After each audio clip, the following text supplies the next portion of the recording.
नवीन असाल तर आमच्या चॅनलला सबस्क्राईब करा, बेल आयकॉनला क्लिक करा नवीन नोटिफिकेशन मिळण्यासाठी.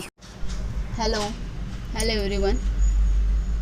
नेक्स्ट आपला 4th चॅप्टर आहे एस पीचा, तो म्हणजे इशॉप डिबेंचर्स. याच्या आधी आपण बघितले इशॉप शेअर्स. नेक्स्ट अतिशय इम्पॉर्टंट आहे की कशा पद्धतीने डिबेंचर्स इश्यू केले जात असतात. तर याच्यामध्ये काही रेग्युलेशन जे आहेत ते कशा पद्धतीने इशॉप शेअर्स केले जातात ते बघणार आहोत. म्हणजेच ते सगळे provision for issue of debentures as per companies act 2013 बघणार आहोत आपण. Provision for issue of debentures as per companies, त्याच्यामध्ये share capital and debenture rule 2014 and what is the requirements as per the SEBI. त्याच्यानंतर त्याची प्रोसिजर कोणती आहे issue of शेअर्सची ते आपण बघणार आहोत. ते issue of debentures, first one introduction. Companies prefer issuing debentures to raise funds as they can be repaid. After a long period, a company can make public issue of debentures only if the company or its promoter or its director have not been prohibited from accessing the securities market by SEBI. The company or its promoters or its directors have not been declared as a willful defaulter or has not defaulted in repaying any principal or interest or any debt securities for a period of more than 6 months.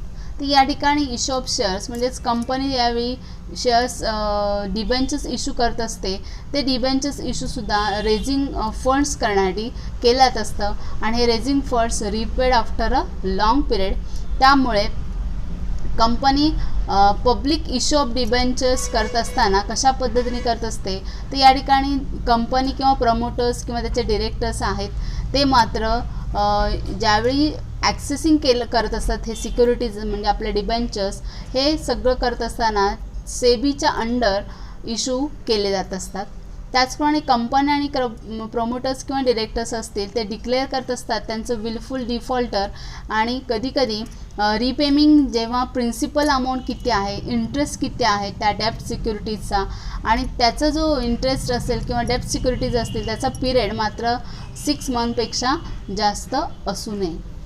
So in this chapter we will learn about the various regulation and provision related to issue of debentures and the procedure for issuing debentures. तर या लेसनमध्ये आपण वेगवेगळे regulation कुठले आहेत, provisions कुठले आहेत, under the SEBI असतील किंवा अंडर द कंपनीज रूल्स 2014 असतील तर ते आपण बघणार आहोत. So regulations governing issue of debentures. A company issuing debentures has to comply with provision of the Companies Act 2013 and Rules 2014, RBI guidelines and SEBI's various regulation. तर या ठिकाणी आपण जे ॲक्ट आहेत, रेग्युलेशन आहेत किंवा गाईडलाईन्स आहेत आणि त्यांचे प्रोव्हिजन कुठले आहेत. तर पहिला जो ॲक्ट आहे तो म्हणजे कंपनीज ॲक्ट 2013 सेक्शन 71. याप्रमाणे प्रोव्हिजन कुठले आहे तर this act is contains provision for issue of debentures. तर या कंपनीज ॲक्ट 2013 सेक्शन 71 यानुसार कंपनीचे जे डिबेंचर्स इश्यू केले जाणार आहेत त्याची प्रोव्हिजन याच्यामध्ये कंटेन आहे. त्याचप्रमाणे सेकंड जो आहे कंपनीज, त्याच्यामध्येच कंपनीज रूल 2014 रूल 18 त्याच्यामध्ये शेअर कॅपिटल अँड डिबेंचर आहे. तर या प्रोव्हिजनमध्ये कोणकोणती कंटेन्ट्स आहेत ते म्हणजे provision for issue of secured debenture. तर या ठिकाणी प्रोव्हिजन ज्यावेळी आपण सिक्युअर्ड डिबेंचर इश्यू करणार आहोत तर त्याच्या संदर्भात प्रोव्हिजन दिलेले आहे. त्याच्यानंतर सेबी रेग्युलेशन 2008. तर याच्यामध्ये इश्यूज अँड लिस्टिंग ऑफ डेप्ट securities covers provision for issue and listing of debentures which are not convertible either into wholly or partly into equity shares. It is applicable if debentures are issued through public offer, private placement, and for listed debentures as per the provisions company has to follow disclosure requirements as applicable to public issue of equity shares. तर SEBI regulation 2008 आहे. त्याच्यामध्ये या प्रोव्हिजननुसार issue debentures केले जात असतात ते listing of debentures आहेत. तर जे कन्व्हर्टेबल झालेले नाही आहेत तर एकतर ते कन्व्हर्टेबल झालेले नाही त्यातले काही पूर्ण झालेले आहेत किंवा पार्टली कन्वर्ट इक्विटी शेअर्समध्ये आलेले आहेत तर ती प्रोव्हिजन आहे.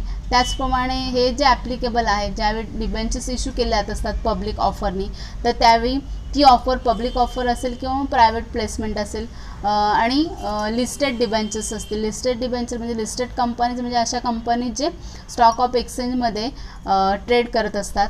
त्याचप्रमाणे ही जी प्रोव्हिजन आहे त्याप्रमाणे रिक्वायरमेंट जी लागते की पब्लिक इश्यू कशा पद्धतीने ऑफ इक्विटी शेअर्स करायचे आहे, ते सेबी रेग्युलेशन 2008 या पद्धतीने केलं जात असतं. त्याच्यानंतर ॲक्ट जो आहे आपला सेबीचा, SEBI issue of capital and disclosure requirement regulation 2009.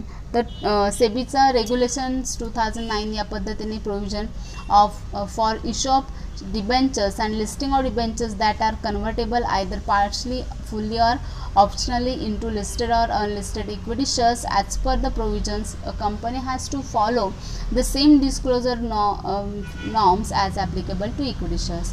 तर या ठिकाणी इश्यू ऑफ डिबेंचर्स करत असताना आणि लिस्टिंग ऑफ डिबेंचर्स ते कन्व्हर्टेबल असतील, मग ते पार्शली असतील, फुल्ली असतील किंवा ऑप्शनली लिस्टेडमध्ये असतील किंवा अनलिस्टेड कंपनीमध्ये असतील, आणि हे कन्वर्ट इक्विटी शेअर्समध्ये होत असतं, तर त्याची सगळी प्रोव्हिजन यामध्ये इक्विटी शेअर संदर्भात ॲप्लिकेबल असते. त्याच्यानंतर सेबी रेग्युलेशन्स 2015 ही जी प्रोव्हिजन आहे, provisions which listed company issuing non convertible debentures, perpetual डेप्ट instrument etcetera has to fulfil the provision related to the various listing condition which a company has to comply with. तर हे जे regulation सेबीचं आहे 2015, तर या पद्धतीने ही जी प्रोव्हिजन आहे ती लिस्टेड कंपनी इश्यू करत असते नॉन कन्व्हर्टेबल डिबेंचर्स. त्याचप्रमाणे प्रोव्हिजन ही जी रिलेटेड आहे ते लिस्टिंग कंडिशन या ठिकाणी कंपनीची दिलेली असते. त्याच्यानंतर RBI guidelines main for banks which raise capital by issuing non equity instrument. तर या ठिकाणी RBI गाईडलाईन्सनुसार प्रोव्हिजन अशा पद्धतीने दिले की बँक्स ज्यावेळी कॅपिटल रेज करत असतात त्यावेळी इश्यूइंग नॉन इक्विटी इन्स्ट्रुमेंट करत असतात. तर हे सगळे झाले आपले ॲक्ट आणि त्याच्या पद्धतीचे कोणकोणते प्रोव्हिजन आहेत ते. A company can issue secured as well as unsecured debentures. It can issue non-convertible debenture or debentures which can be converted fully or partly into equity shares. All debentures are redeemable, that is have to repaid. Company can issue debentures to its member or to make a public offer or offer it even through private placement. तर या ठिकाणी जे issue केले असतात debentures ते काही secured असतात, कधी अनसिक्युअर्ड असतात, आणि हे काही त्यातले दुसरा प्रकार असतो तो म्हणजे कन्व्हर्टेबल अँड नॉन कन्व्हर्टेबल. तर हे कन्वर्ट होत असताना ते फुल्ली कन्वर्ट होत असतात इक्विटी शेअर्समध्ये किंवा पार्टली कन्वर्ट होत असतात इक्विटी शेअर्समध्ये. तर तसेच दुसरे रिडीमेबल असतात, नॉन रिडीमेबल असतात. तर रिडीमेबल असतात जे रिपेड करायचे असतात. तर यावेळी कंपनी ज्यावेळी डिबेंचर्स इश्यू करत असते त्यावेळी पब्लिक ऑफरनुसार डिबेंचर्स किंवा प्रायव्हेट प्लेसमेंटनुसार हे डिबेंचर्स इश्यू करत असते. Company can also list it's debenture on stock exchange. त्याचप्रमाणे कंपनी या ठिकाणी डिबेंचर्स इश्यू करत असते तर त्यावेळी स्टॉक एक्सचेंजमध्ये त्याची एंट्री होत असते. The board of directors of a company have the authority to issue debentures. However, the board can use their borrowing powers only up to the limit permitted by the article of association. तर त्यावेळी board of डिरेक्टरना he authority असते की ते debentures issue करू शकतात, आणि हे board director करत असतात त्यावेळी त्यांच्याकडे पॉवर असतात की लिमिटेड परमिटेड म्हणजेच आर्टिकल ऑफ असोसिएशनमध्ये त्या पद्धतीची प्रोव्हिजन असते. If in case the board wants to increase its borrowing powers, they have to get the approval of shareholders in a general meeting through a special resolution. त्याच पद्धतीने board of directors ह्यांचं जे borrowing powers आहेत त्याच्यानुसार ते शेअरहोल्डरचे approval काढून general मीटिंगमध्ये special resolution issue of debentures संदर्भात करत असतात. तर पुढे आपण बघणार आहोत ती प्रोव्हिजन कोणकोणती आहे. तर issue of debentures as per the companies act 2013 यामध्ये जे डिबेंचर्स आहेत त्यांना कोणत्या प्रकारचे वोटिंग राईट्स मिळत नाहीत. त्याचप्रमाणे company share capital debentures rule 2014 याप्रमाणे टेन्युअर ऑफ सिक्युअर डिबेंचर्स या ठिकाणी कंपनीज रूल्स 2014 या पद्धतीने ही प्रोव्हिजन आहे. आणि सेबीचं रेग्युलेशन काय येतं की त्याच्यामध्ये मिनिमम सबस्क्रिप्शन भरावं लागत असतं. म्हणजे ज्यावेळी डिबेंचर्स इश्यू केले जात असतात तर त्यावेळी कंपनीज ॲक्ट 2013नुसार डिबेंचर्सना कोणत्या प्रकारचे वोटिंग राईट्स नाही आहेत. त्याप्रमाणे प्रोव्हिजनसुद्धा टेन्युअर ऑफ सिक्युअर्ड डिबेंचर्स आहेत आणि यावेळी मिनिमम सबस्क्रिप्शन द्यावं लागत असतं. त्याचप्रमाणे सेकंड जो आहे टाईप्स ऑफ डिबेंचर्स. तर हे टाईप्स ऑफ डिबेंचर्स आपण बघितले की convertible, non convertible, redeemable, irredeemable. तर यावेळी क्रिएट चार्ज ऑन ॲसेट. तर जर त्याच्यामध्ये डिबेंचर्सचे हे जे प्रकार आहेत त्याच्यामध्ये त्याचे जे ॲसेट आहेत त्याच्यावर चार्ज क्रिएट केला जात असतो. आणि रिटेन्शन ऑफ ओव्हर सबस्क्रिप्शन, आणि या ठिकाणी रिटेन्शन होत असतं ओव्हर सबस्क्रिप्शन. त्याचप्रमाणे payment of interest and redemption. तर या ठिकाणी अपॉइंटमेंट ऑफ डिबेंचर ट्रस्टी करावी लागत असते आणि त्यानुसार मग पेमेंट त्याचं इंटरेस्ट, कारण डिबेंचर्सवर लक्षात ठेवायचं की इंटरेस्ट मिळत असतं तर त्याचं पेमेंट करावं लागतं, रिडम्पशन करावं लागतं. आणि हे अंडर रायटिंग सेबी रेग्युलेशननुसार अंडर रायटिंग केलं जात असतं. त्याच्यानंतर डिबेंचर सर्टिफिकेट. जेव्हा आपण डिबेंचर्स आपण खरेदी करत असतो त्यावेळी आपलं डिबेंचर सर्टिफिकेट मिळत असतं आणि त्यानुसार त्याच्यावर डिबेंचर रिडम्पशन रिझर्व्ह हे क्रिएट केलं जात असतं आणि क्रेडिट रेटिंग केलं जात असतं. त्याचप्रमाणे create debenture redemption of reserve असेल अपॉइंट यावेळी डिबेंचर ट्रस्टीची केली जात असते. त्याचप्रमाणे कंपनीज ॲक्ट 2013 या पद्धतीने debentures trustees can approach NCLT national company law tribunal, impose restriction आहेत, punishment for contravention of provision of the companies act. या पद्धतीने वेगवेगळे जे प्रोव्हिजन या ठिकाणी केलेले आहे. तर ही जी प्रोव्हिजन आहे कशा पद्धतीने इश्यू ऑफ डिबेंचर्स केल्या जात असतात as per the companies act 2013. तर याच्यामध्ये आपण बघणार आहोत following are the some of the provision. First one, that no voting rights. A company cannot issue debentures with voting rights. Debenture holders are creditors of the company and so they do not have any voting rights except in matter affecting them. तर first important अशी provision आहे किंवा important आपण त्याला feature म्हणू शकतो की ते नो वोटिंग राईट्स. तर ज्यावेळी कंपनी डिबेंचर्स इश्यू करत असते तेव्हा ती डिबेंचर इश्यू करत असताना त्यांना कोणत्या प्रकारचं वोटिंग राईट मिळत नाहीत, कारण हे डिबेंचर होल्डर्स हे क्रेडिटर्स असतात, त्यामुळे त्यांना they do not have a voting rights. त्याच्यानंतर types of debentures. A company can issue secured or unsecured debenture and fully or partly convertible debenture or non-convertible debenture. To issue convertible debentures, a special resolution has to be passed in the general meeting. All debentures are redeemable in nature. तर यामध्ये types of debentures म्हणजेच यावेळी company ज्यावेळी issue करत असते secured unsecured debentures असतील, convertible debentures असतील, non convertible असतील, तर हे करत असताना एक स्पेशल रेझोल्युशन जनरल मीटिंगमध्ये पास करावा लागत असतो आणि मग सगळे जे डिबेंचर्स असतात ते रिडीमेबल असतात. त्याच्यानंतर payment of interest and redemption. तर company shall redeem the debenture and pay interest as per the terms and condition of their issue. तर या ठिकाणी कंपनी ज्यावेळी डिबेंचर्स रिडीम करत असते तेव्हा त्याच्यावर interest as a term and कंडिशननुसार द्यावा लागत असतो. त्याच्यानंतर debenture certificate. Company has to issue debenture certificate to the debenture holders within 6 months of allotment of debentures. तर ज्यावेळी डिबेंचर्स खरेदी केले जातात, परचेस केले जात असतात, तेव्हा डिबेंचर अलॉट केल्यानंतर त्या अलॉटमेंटच्या 6 monthमध्ये त्या डिबेंचर होल्डर्सना कंपनी डिबेंचर सर्टिफिकेट इश्यू करत असते. Create debenture redemption reserve. Company has to create a debenture redemption reserve account out of profits of the company available for payment of dividends. तर या डिबेंचर्सना ज्यावेळी payment of dividend केलं जात असतं company करत असते तर त्यासाठी पहिल्यांदा क्रिएट कंपनी करत असते debenture redemption reserve account create करत असते. This money can be use only for redemption of debenture. आणि ही जी अमाऊंट आहे किंवा तू जी मनी आहे ती रिडम्पशन ऑफ डिबेंचरसाठी केल्या जात असते. As per companies share capital and debenture amendment rules 2019 MCA has remove debenture redemption reserve requirement for listed company. तर या ठिकाणी as per the companies act 2019 MCA remove करत असते ते म्हणजे डिबेंचर रिडम्पशन रिझर्व हे लिस्टेड कंपनीसाठी यूज केला जात नाही. त्याचप्रमाणे NBFC आणि housing finance companies. Appoint of debenture trustee. If the company issue prospect or invite more than 500 people either on public or its members company has to appoint one or more debenture trustee.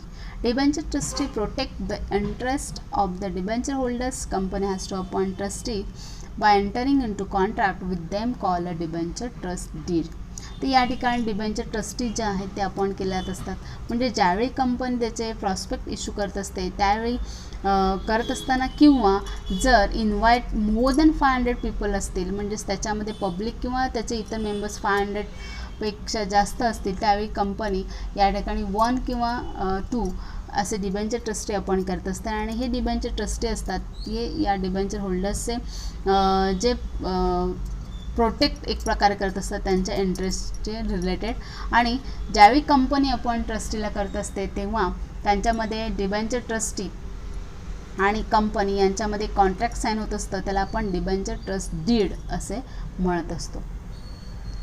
त्याच्यानंतर debenture trustee can approach NCLT. Debenture trustee have to redress the grievance of debenture holder if the company defaults in repaying the principal amount on maturity or defaults in paying interest thereon. The debenture trustee can approach the National Company Law Tribunal for redressal. NCLT can direct a defaulting company to repay the principal amount or interest. तर debenture trustee can approach NCLT. तर या debenture trustee जे असतात ते redress करत असतात, ते म्हणजेच इंटरेस्ट ऑफ डिबेंचर होल्डर्स त्यांचं ग्रेव्हन्स करत असतात. म्हणजेच या ठिकाणी कंपनी ज्यावेळी प्रिन्सिपल अमाऊंट पे करत असते, रिपे करत असते किंवा मॅच्युरिटीमध्ये त्यांना इंटरेस्ट देत असते, तर त्यावेळी डिबेंचर ट्रस्टी हे काय करत असतात तर national company law tribunal redressal याच्यामध्ये म्हणजे NCLTमध्ये जर काय प्रॉब्लेम असेल, कंपनी डिफॉल्ट केला असेल, तर त्यावेळी मात्र प्रिन्सिपल अमाऊंट किंवा त्याचा इंटरेस्ट रिपे करण्यासाठी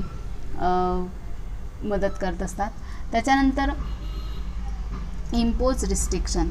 Wien the debenture trustee is of the opinion that the asset of the company are insufficient or likely to become insufficient to redeem the principal amount of debentures, it may be approached the NCLT. NCLT can order a company to restrict incurring further liability so as to protect the interest of the debenture holders. म्हणजेच या ठिकाणी impose restriction केलं जात असतं. म्हणजेच जे debenture trustee आहेत त्यांचं ज्यावेळी कंपनीचे ॲसेट असते ती इनसफिशियंट असेल किंवा रिडीम ते करू शकत नाही प्रिन्सिपल अमाऊंट किंवा ऑफ डिबेंचर्स, तर अशावेळी ते NCLTकडे त्याची आपली फिर्याद करू शकतात. आणि अशा ठिकाणी मग या ठिकाणी NCLT कंपनीला ऑर्डर देत असते की त्याची जी फर्दर लायबिलिटीज असतील किंवा त्या डिबेंचर होल्डरचे इंटरेस्ट असतील ते प्रोटेक्ट करण्याचं काम NCLT करत असते. त्याच्यानंतर punishment for contravention of provision of the Companies Act.